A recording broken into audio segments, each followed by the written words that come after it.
Welcome to Inside the Care Home. This is a podcast for care home owners and senior leaders who are trying to run outstanding care services in a world that's getting more complex, more digital, and more demanding by the year. Each episode is an honest look at the decisions, trade-offs, and mistakes that sit behind the day-to-day reality of operating a care home, where data and digital systems shape outcomes, but it's leadership that determines whether they help or hinder. This isn't about tools or trends. It's about thinking clearly, leading well, and building care homes that are sustainable for the people who live in them and the people who run them. So let's get into it. Hello, I'm Richard Ayres from Care England. Care England works with providers across England to support improvement, navigate regulation, and articulate the realities of delivering care in an increasingly complex system. This series is being recorded with DigiHive to create open, grounded conversation about the pressures leaders face in adult social care. The intention is not to offer quick fixes, but to surface the lived experience behind the headlines. Across these 4 conversations, we're exploring profit, which we did in our first session, and today, quality, followed by time and people in the next episodes. And we'll talk about how these pressures interact in practice. So I'm pleased to be joined again by Samir Patel. Samir, do you want to briefly introduce yourself for those who have not caught our first episode? Thank you so much, Richard, and really looking forward to today's conversation and exploring our second pillar, which is quality. Fantastic. Samir, I want to talk today in terms of specifically around how confident care leaders feel defending quality today. Most providers operate under constant scrutiny of inspections, reviews, complaints, questions from families and professionals, and increasingly reassurance on its own isn't enough. And when some people challenge your services, the question becomes, can you prove the quality of your care is sufficient and that you're delivering the right quality? From your perspective as an operator, how has the nature of quality kind of conversations really changed over recent years? I think it's such an important area, Richard, and undoubtedly in the 20 years that I've had the pleasure of being in this sector, I think the scrutiny is only intensified over that period. I think the expectations upon us as providers and leaders in the sector, that level of scrutiny has only just gone one way. And rightly so, because ultimately we are looking after people, we're looking after people's loved ones, and we should hold ourselves to those highest accounts in ensuring that we are providing that quality care that we all want to. And it's interesting, I think, as technology has evolved and become more prevalent in the sector, this availability of information has just increased further. And not only that, I feel that families now who are entrusting us to look after their loved ones, their expectations have probably greatly shifted as well from where they were 15, 20 years ago. So in a way, it's a beautiful thing that the expectations has shifted, and we're expecting more of ourselves to be able to deliver that quality care we're all striving for. But at the expense of scrutiny, I think it's really difficult, and we have to be prepared as providers to not only be reliant upon kind of good intentions and that, we were hoping to get the right thing or the best outcome for a resident and for their families. And actually, we need to back it up with evidence. So again, technology, I think, can really help us strive in order to create that package of evidence that we can then discuss and share, not only with families and the residents themselves and GPs and stakeholders and local authorities and our regulator, but it helps us hopefully build that story about actually what is happening and what we're trying to achieve in the care we're delivering. And I think quite often as leaders in the sector, I think we know when our care is good, and we're confident in the care we're delivering, but actually, are we all optimized in evidencing that and showing that really clearly to people when they ask us the questions? So I think in today's world, Richard, honestly, quality is not necessarily judged on intention anymore. It's much more around this evidence and making sure we can use the information and data we're collecting to really build that story about the care and the outstanding care that we're delivering. Yeah, quality has intensified. You're absolutely right, and definitely evidence is the conversation we have all the time with care providers around, the regulator. You need to document what you're doing. You need to have evidence. If it's not written down, it didn't happen. It really has intensity, and it's a bit of a shame that we're almost coming from that evidence basis that we have to evidence our best practice and good behaviours and the things that we do all the time. But technology is a real enabler in that respect, because we've got more data than we've ever had before, but we need to understand and interpret and use that data for good. You mentioned kind of evidence very clearly there, and what happens when quality conversations are driven mainly by opinion rather than those shared facts of evidence? I think one of the most beautiful things about our sector is that the clue's in the title, care. That's what we're about. And sometimes that almost subjectivity can come into our thoughts and our empathy in terms of what we're trying to deliver in terms of care. So quite often, I know in our teams across our services, just sometimes carers get that gut feeling, don't they, about something doesn't feel right with somebody they're delivering care on today, or they seem a bit unsettled, or they've been calling. It just feels like they're calling a little bit more often than what they usually do. And those gut responses quite often, I think we need to lean into, and that's built up, isn't it, in terms of the relationships that our care teams get to build over time with the people, as I say, we're privileged to look after. But actually the data can then really help back that. Sometimes that gut feel, well, actually it feels a bit, I've had a few more calls from room 5 this morning. Actually, let's have a look at the call bells over the last couple of months. Has that increased from where we were a month ago in terms of the average number of times we're getting called today? So I think, again, using the data we're collecting, as you've mentioned earlier, can be a real enabler to help us kind of make sure some of those gut feelings are maybe ringing true, or maybe not, because sometimes, we're humans and we have these biases and we get things wrong. So I don't think, in terms of opinion and evidence, we're much more able now to dig deep into that. And as leaders, I suppose, what I don't want us to be is in a position of where we're defending some of the outcomes that are happening. I think we need to try and flip that script. So we're always looking, well, how can we improve? How can we get better? So using some of those gut feelings, using some of that data together to drive that improvement in quality. I think that's where we are. I don't think the problem necessarily is actually scrutiny. It's more the scrutiny, but without having any facts around that. And that links back to that evidence point you mentioned. Yeah, I think, I like the term leading into the gut responses, listening, the empathy side of our brains, but also linking that with the data and what story does that tell, and then kind of dig deeper into that evidence. Because, you're absolutely right. We don't want to be in that situation of defend. We want to be sort of probably more in sort of evidence, but without it being, challenging to kind of generate the evidence. But if leaders want to kind of move out of that defensive mode and mentality, what do you think needs to kind of change when we think about quality? Yeah, it's a great question. I think probably as leaders, we need to just stop thinking about, is our care good? And maybe we need to start thinking about, well, actually, what signals can we identify and pick up, whether it's in conversations or data, that would actually tell us if things are starting to drift slightly. So I think being able to identify a problem before it becomes a real problem, I think as a leader is really, really powerful. And again, that takes place, as we've said, through those conversations with team members that are so important, but also then by using the data to back that up. And as I've mentioned, in my experience in the sector, I don't feel that quality is one of those things that just flips overnight and just changes, and that you go from delivering great quality care to inadequate care overnight. I think you almost get this mission creep or this drift that maybe happens over time, where we haven't been able to identify that something's not quite right within the team and the balance of the people within the team and the outcomes we're delivering. So if we can pick up some signals really early, it helps us make some of those all-important interventions and changes early, which hopefully means we don't slip too far in those outstanding outcomes we want to deliver for our residents. So I think of some examples maybe over the years that I can relate to. Response times, I mentioned that earlier on. If we notice that a resident is calling the call bell more often, is that because we're not quite delivering in the quality that we want to of the outcomes for that particular resident, whether that's at night or during the daytime?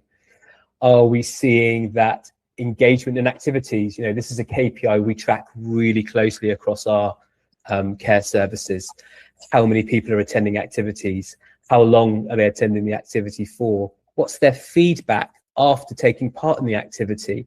And again, if we're looking at those numbers and we see that Scrabble last week has not been attended as highly as it was maybe a couple of months ago, well, does that kind of give us an indication it's time for a bit of a change? And can we go back to the residents and ask them, actually, what would you like to do instead of Scrabble if you didn't enjoy that at the moment? Is there something else we can look at? So again, these conversations, using that data to drive improvements in quality is really, really important. So yeah, as I say, for me, there's this phrase we use in our services around mission creep, and we use that especially around quality. And as I say, quality for me doesn't fail overnight.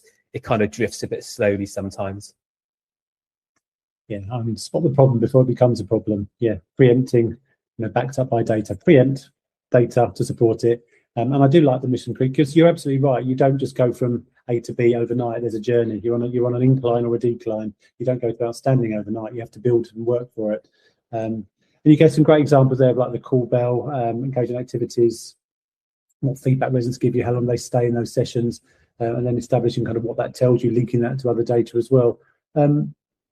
Are there any other examples you can kind of think of that really translate where evidence really changed the quality conversation for you specifically? I think there's been loads over time, but one that really resonates with me a lot was a call that I received from one of our services where a GP practice manager had been in contact. And the simple statement was that the care home was calling the GP practice too much and we're calling them too often. And if I'm honest, that took me aback a little bit. Yeah. Because your immediate reaction to be quite defensive. Well, actually, if we're calling, it's because we need to call. And, the mindset very much was, back my team and back my staff. And it could almost come into almost a debate, couldn't it? And an argument in a way that I don't agree that we're calling with you too much. And he'll go, well, my team is saying to me that you are calling us too much. You get this back and forth. So I think this mind shift change around quality and not turning it into a confrontational, two people butting heads, but actually just trying to understand where they're coming from and the challenges they're facing, and then hopefully being able to use some of the evidence and the data and the conversations we've had internally in the service as a conversation starter. Well, this is why we feel maybe we don't feel that we've been contacting or calling your team too much. And we're very fortunate, actually, that this was a KPI that we were actually tracking in the service anyway with data in terms of telephone calls and what we were calling GP practices about. And it was very easy for us to pull that and extract that data very quickly and share that to the practice manager. And we were able to look at things like the frequency, how many times in a day were we calling, what was the reasonings for those calls, how long were those calls lasting. And actually, when we dug into it a bit deeper, the data actually told a pretty different story.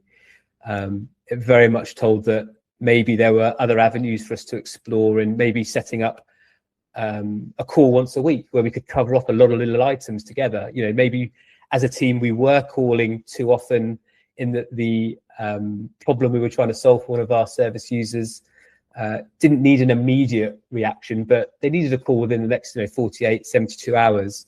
So we learned from one another, and I think that was really, really important. And actually on the back of that now, across all of our services, it's something that's expanded. And we run a dashboard every month that we sit and review in our audit reviews around who we're calling and why we're calling. But it also helps us pull out data about, well, actually, if the call was because we had a suspected UTI, or was it because somebody's dementia journey has progressed and we need a bit more support? It's been fascinating. And I think that mind shift change of not being confrontational when these challenges arise to us, but actually being much more open and asking questions, I think, really was valuable to us as a team. And it's also resulted, as we look 5 years later on with that conversation with that particular GP practice, we have an outstanding working relationship with them.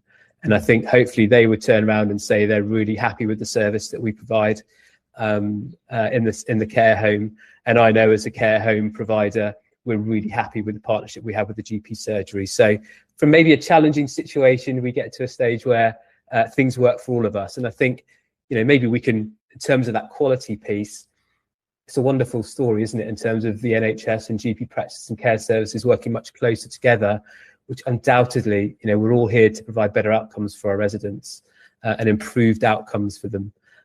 If we can make some of these things work a bit better and understand each other's problems, undoubtedly we can move things forward and improve the quality of what we're trying to deliver. I think that's quite an interesting example because we NHS and social care are butting up against each other, aren't they? And GP surgeries, they're providing a service to care homes. It's not always a great service to care homes with the enhanced health in care homes programs, the MDTs. Not every service is getting them. So I think when the GP calls and says you're calling too much, I think it will get my hackles up first of all, and I'd probably want to be really defensive. So yeah, that mind shift and not being confrontational and looking at it from another perspective can help you kind of see things differently. And great that you came out with a solution that improves quality overall, which is really what we're trying to do with GPs. That's the whole idea of having the enhanced health in care homes program, is that we have that better relationship with GPs. A wonderful place. Every Thursday morning now, the MDT takes place in the home. The office is booked out. All the stakeholders internally are there. All the visiting professionals that need to be there are there. And it's honestly, it's turned into a really powerful weekly meeting now. So yeah, it's been fantastic. And the residents benefit as a result of it. That's what's important at the end of the day. And importantly, Richard, we benefit as well as a service, because we're not having to chase our tails. We're not making 25 phone calls when it could be sorted there and there on that Thursday morning. We know where we stand. They know where we stand. And yeah, undoubtedly, the quality is improved. Well, certainly the best solutions when all sides of the party win, then no one loses. That's great. It's a success for everyone. But I know we've talked quite a lot about kind of data telling a story, and you had to look at the data to analyse the data to understand actually maybe we are calling a bit too much. Some of these issues could have been dealt with differently. But a lot of providers worry about, when you want to improve quality, it means you're going to be drowned in data. And so how do you avoid overcomplicating the data side of things? Yeah, I think this has been a real challenge, and actually something for us that's really evolved over time, because it can feel overwhelming initially. I think the first thing I would say is baby steps. So a small step, maybe looking at one particular area. So I could probably use the previous example we've just spoken about as a really good way to exemplify how that worked for us in the care service, in that we had a problem that was raised. We looked into the data, but then we turned that into a repeatable action that now has taken place every month, where we are pulling the data out. We are taking the time to look at those numbers, notice any of that mission creep that we mentioned earlier on, where things might be slightly changing, and addressing things early. So it's almost identifying where you think there might be a challenge, and then building that into a repeatable process that is not labour intensive for the manager or the head of care or a deputy manager or your care team managers in the service, but just becomes part and parcel of a regular monthly task that we do. I think also by not trying to overanalyze and overcomplicate things, it allows you to be a little bit more agile. So you're trying to build these systems over time. And as I say, if I go back 10 years ago, we maybe had 1 or 2 audits or KPIs we were using from data. We've actually got about 40 different metrics that we measure a month now. But again, that's taken time. And I'm not suggesting to people to go out and just try and build this overnight to get these 40 different metrics. But it is important to take that first step. And slow and steady always wins the race, as my mum always used to tell me. So I think that's really, really a good takeaway. And I think 3 areas that I would probably promote to anybody that's listening today is one I've already mentioned, the first one, which is responsiveness. How quickly and how accurately are our teams responding to when our service users require some assistance. So responsiveness is really important in terms of those call bells and responding to those pings, bings and rings that happen in services now. Experience for me and feedback, this is a huge area for me. What are people feeling when they are receiving the care? What do your service users feel about the quality of care you're delivering? What do their families feel about the quality of care you're delivering? What do the visiting professionals, the GPs, the district nurses, the delivery driver that's maybe dropping off the food to the kitchen, all their experiences about when they interact with your service is so, so vital. And actually the top one for me on experience is let's not forget our team members and our people. And we'll talk about people as one of the other pillars later on in this series. But, understanding what our team's experience is about the care they are entrusted to deliver, for me, is a huge, huge area that we need to make sure we're on top of. And finally, we've mentioned this mission creep and drifting, but I'll mention it again, stability. Making sure that we are tracking and noticing any trends or dips or improvements as well, about where maybe some metrics aren't where we need them to be in terms of the outcomes. And I think one thing, again, just quickly on that, in terms of stability, all too often in care, we focus on what's not going well. I think for me, the stability also goes the other way. When we see improvements, it's so important we celebrate those successes, not only for us, but for the team, because it's really important that the team do appreciate and are fully aware of some of the amazing outcomes they're delivering and that quality of care they're delivering for the people they're looking after. So a huge thing for us is not only gathering this all important information, but cascading that and sharing that across the team. And again, as I say, it doesn't need to be huge dashboards that are being sent to everybody, because actually, when you look into it, more data doesn't necessarily equate to better care. But I think it's about picking out those important bits and being really honest and truthful with yourself about actually where to focus your attention. Because again, one of those all important pillars we'll talk about later is time. As leaders, we need to make sure we are fully focused in the right areas of our attention so that we're getting that biggest bang for our buck. If we are going to spend some time trying to help improve a particular area within our service, that it's the right area to be focusing on. Thank you, Samir. I mean, when you said 40 KPIs a month, I think, wow, that's a lot. And you made it clear you built up to those. And that last statement, more data doesn't mean it's automatically better care. So you have to kind of build up, taking those small steps, the repeatable actions, to really understand what's adding value and what's not, because that mission creep does come in all the time. How many times are you flicking on your phone and you go down a rabbit hole and you go and take in a completely different avenue and you step away from what the core is that you're trying to deal with, and not overanalyzing. And that's really great advice. And stability. I think stability is a real key thing, is that we need those stable foundations. And I love what you said about celebrating the improvements, celebrating the successes, the achievements, because we could be really tough on ourselves. I also think sometimes you need to celebrate failings as well, because actually that's how you breed a culture that is, it's okay to make mistakes as long as we all learn from them. Let's not hide them, but celebrate the failures, but also celebrate the improvements. And those data dashboards can tell some great stories. Once you kind of have that evidence, then what stops it from just becoming more admin, something you have to do routinely on a monthly basis with those 40 KPIs, for example?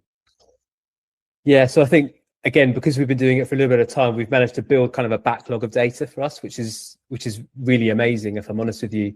And for me, it's not about taking single days in isolation. I think it's really important that when you start building up those that backlog of data and that backlog of evidence, you can find these trends, and that is truly powerful. So I think that would be one top tip for me, is look at trends. Don't just look at single days and how a single day has been. And I think, as we related to that conversation earlier on about the GP practice, it's about asking why and not who. So that learning from mistakes and learning from failures that you've just mentioned is so important. It's not about, well, why haven't you managed to make sure that all of the actions that you've been assigned today have been completed, or who has not, I should say, fulfilled those actions that they've been requested to do that day. It's about taking the time with the team to actually understand why. What were the challenges today that meant you couldn't deliver on what we'd hoped we would be able to achieve today?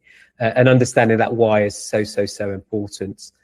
And I think the other thing for me in terms of the evidence is actually to use the evidence in a calm way, so that we can be more clear with the decisions we're making and share the reasons as to why we're making those particular decisions fairly widely across the team. Because I think that, again, reinforces for the team, while we're asking them to input all this data into these various systems, they need to see that actually it is leading to something and leading to meaningful change for the residents that they're caring for. And hopefully for their work days as well, right? Because we can use data to analyze. It might be, well, we've always done tea at 10 o'clock.